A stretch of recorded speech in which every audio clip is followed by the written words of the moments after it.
Vychutnávaš tým magor. Čaute, zdravia vás Liptáci. Lipták z Vinažíc. Filo. A Jano. Dneska vám rozpovieme príbeh, ako sa z mäsožravcov bylinožravci stali. 8 hodín, boli sme si už ráno zabehať o 7, ešte za tmy. Deti a manželky ešte spinkajú. Po včerajšom tréningu, ktorý sme absolvovali v Kladne na street workoute, nedokáže zdvihnúť ruky. 2 mesiace som chodil iba do práce, žiadny tréning som si nedával. Zatiaľ ja som poctivo makal. Takže dneska som si nemohol zuby umyť, iba takto ruku zdvihnem. A po behaní som jajka musel vyzliecť. To vytrineme. Ale celá pointa tohto vlogu je tá, že niekedy sme sa tu stretli, možno 2 roky dozadu. Asi tak. Večer sme sa riadne naprášili tatarákom. Ale bol dobrý zase. Zapili to domácou slivovicou a pivom. Potom sme do 10. krkali, bolo nám strašne zle. Počkaj, do 10. večera nám bolo dobre. Ale do 10. rána sme spali. No a trošku sme to pomenili. Na základe Tommyho vplyvu som sa jadal na bylinožravosť a na základe môjho vplyvu asi po roku, ako mi to fungovalo, ako som sa cítil lepšie o mnoho. Ja zistil som, že to, čo som si takedy myslel, ako mám kondičku, že tam boli ešte obrovské rezervy, tak na základe tohto vplyvu aj možno nejakej zdravotnej stránky sa aj Filko dal na to a povedz ty svoj názor. Tak ako Jajko hovorí, ja som kvôli zdraviu musel niečo robiť, lebo každý jeden krát, čo som bol chorý, tak som dostal od pani doktorky lieky, najčastejšie antibiotika.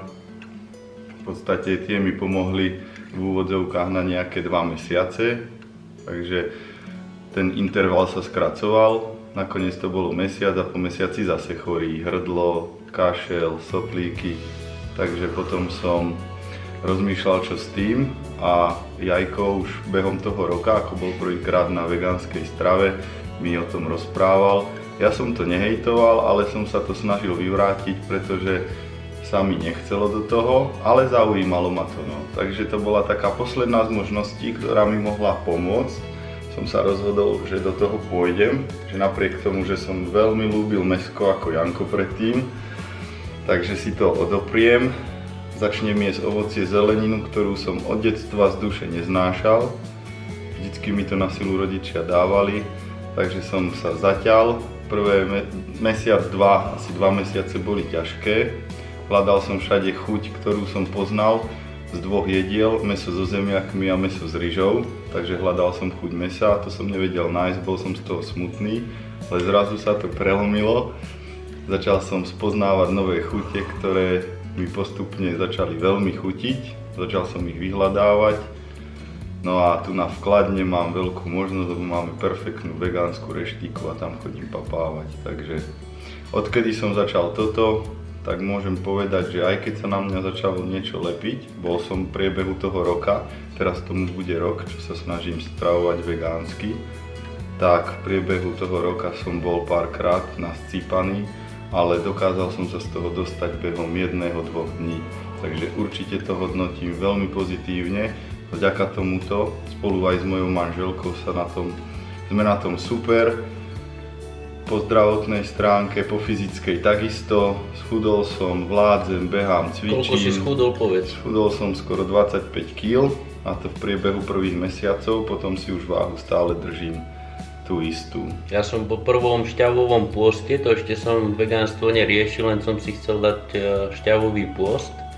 Do toho ma tiež Tommy zasvetil, tak ja som vtedy schudol asi 16 kg a odtedy sa mi to drží na 80, čiže viem, že tých 80 kg je pre mňa akože asi taký stred, taký originál, ako by som mal byť. A sme s Filipom bombili na vysokej škole silový trojboj. Tam sme aj 2-3 do dňa jedli mäso. Stále iba činky, mäso. a potom soplíky, mesiac sme sa nešli vystrábiť, z toho stále nejaké zachrchlany, choroby a takto. A teraz skorej si ideme workout, čiže práca s vlastným telom, žiadne činky, alebo iba taký ako doplnok. Filip začal behávať, my si občas dáme nejakého Spartana, čiže zase nejaká zmena. Podľa mňa každá zmena je pozitívna. A teraz už je to také, že najprv aj v mojej starej partii z vysokej školy ma chalani hejtovali strašne, furt si srandu robili, že ten bylino žravec a daj si mäsko a tak. Mrkvičku, kde máš mrkvu? A teraz sa to už tak otáča, že už Filip sa do toho dal, ďalší kamaráti už zisťujú, skúšajú, či to je lepšie, či to je horšie. Už sa predbiehame, že kto lepší vegánsky recept vymyslí a na to som prišiel, pozri toto, takúto vegánsku paštiku som našiel a je to sranda, taká zmena v živote. Také najsmiešnejšie alebo najhoršie na tom je, že pre ľudí, ktorí nepoznajú vegánsku stravu, tak to hodnotím aj podľa seba. Tak hneď prvé, čo povieš vegán, tak si predstavíš, že ty ješ iba mrkvu a petržlen a vňaťku. A vôbec nevedia nejaké spektrum toho, čo všetkého. Čo ty vlastne ješ, to je akože bežná otázka. A chýbajú ti bielkoviny a budeš zomreš, za mesiac zomreš. Mäso neješ. Bielkovinky, či bielkovinky, antibiotika, akurát to mäsku. Čiže to je taký druhý faktor tohto celého, že keď takýto rázny krok urobíte, takú zmenu, tak uvidíte, ako vaše aj najbližšie okolie sa voči tomu začne stavať. Začnete byť úplne divný pre nich, že on sa zmenil, to je úplne, ten už pôjde, to je najhoršie, čo môže urobiť, treba všetko jesť, všetko s mierou treba papať a tak. Takže to je ďalší faktor, taký by som povedal negatívny, ktorý treba len vydržať a už potom aj to okolie si na to zvykne, proste je to tak, robí to takto, uvidí možno do budúcna tie benefity, aj on sa na to dá, lebo to je nepriestrelné. Každý má problém so zdravím v dnešnej dobe, čo sa bavím s ľuďmi, aj tí, ktorí by to najprv ako ohejtujú, že ja bez mesa si neviem predstaviť fungovať, neviem si predstaviť, že by som nemohol sa najesť poriadne, ja sa najem tak poriadne, však včera, však Jajko, my sa tak najedli, sme si urobili sushi. 4 taniere. Doteraz som na záchode. Už som tu. Tak som sa prejedol. Logujeme zo záchodu. Takýto pekný záchod máme. Takže kto sa chce do toho pustiť, kontaktujte Filka, vám poradí. Ja vás odkážem na Jajka, on je viac skúsenejší. Takže čakáme, kým sa rodinky zobudia. Už počujeme A ideme nejaké do Prahy. drobné plače. Prahe bude dobre. Keď to švengneme teraz do Prahy. Pedačkovi pôjdem zobrať tie ruky. Môžem hovoriť? Áno. Tak ja som to nezvládol. Vítajte v Prahe.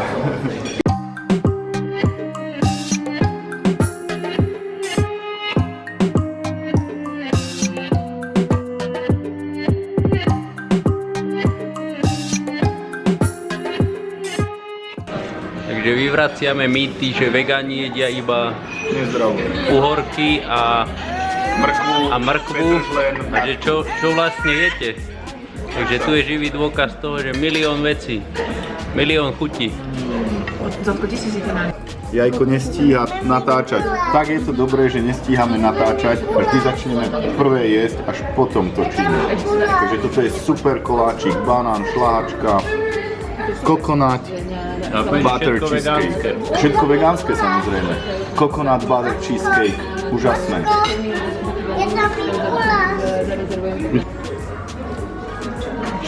Nakotený?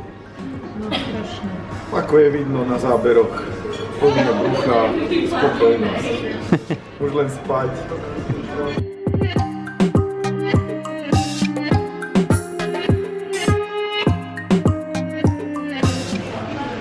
Výhodou veľkých miest sú takéto rôzne vegánske možnosti, ktoré ešte momentálne v malých mestách a dedinách nie sú. A výhodou malých miest, že tam nie sú takýto miesta. Výhoda aj nevýhoda, pretože určite zdravšie je dať si čerstvú zeleninku, čerstvý šalát ako vyprážané nudle. A na druhej strane, už keď sme v veľkom meste, nemôžeme si to nechať ujít.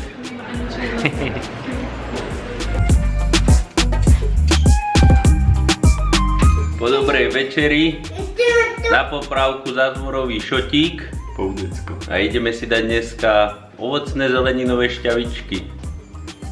Na zdravie. Na zdravíčko.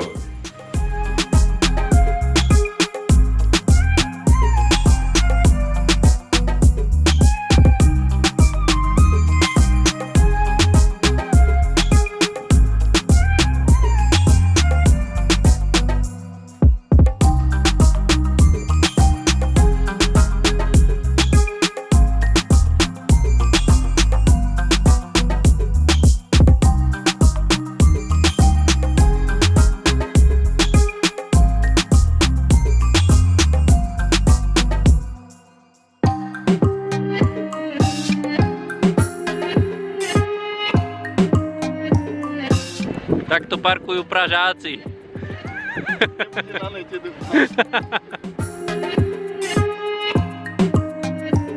A pred nedeľným obedom sme sa rozhodli dať si jedno otužovanie. Filko rieši studené sprchy, ale takéto otužovanie ešte zatiaľ nevyskúšal. Či? V Českej republike nie, posledne na Slovensku hrabové s jajkom som ochorel. Už teraz uvidíme, ak som po roku na strave vegánskej, že keď si dám také otužovaníčko aj mimo sprchu, že či vydrží moje zdravie. Ja verím, že áno. Dobre, takže ideme na to. Že keď to pozeráte z tepla domova, tak to je taký parádny efekt, si vravíš, že to dáš bez problémov, že to pôjde, že čo to, na chvíľočku vliesť do vody. Už samotné otužovanie je len keď sa vyzliekaš v takomto počasí. Sice je 8 stupňov, ale riadne fúka, čiže už teraz sme zamrznutí. Hej, troška iba. Keď bude dačo pichlavé, zakrič. Zapíname stopky Ty si daj, ja si dám 30. a vidím tu na sekundy. Hej. Hej.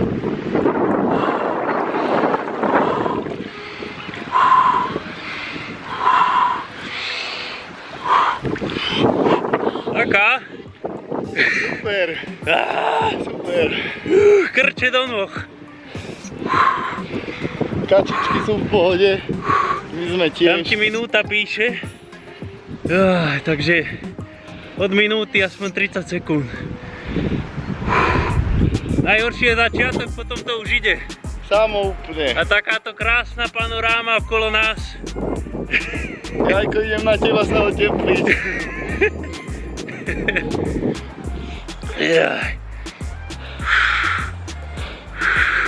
Dobre, už máme 30. Máme 30. Ja idem. Na začiatok mi stačí. Aj mne stačí dneska.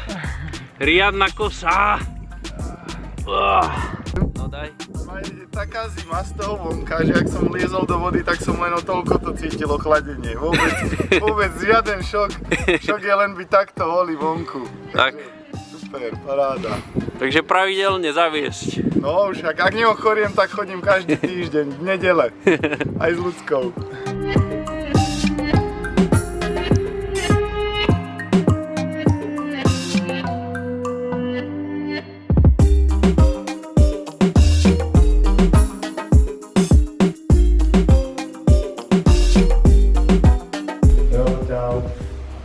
Filko, zavri.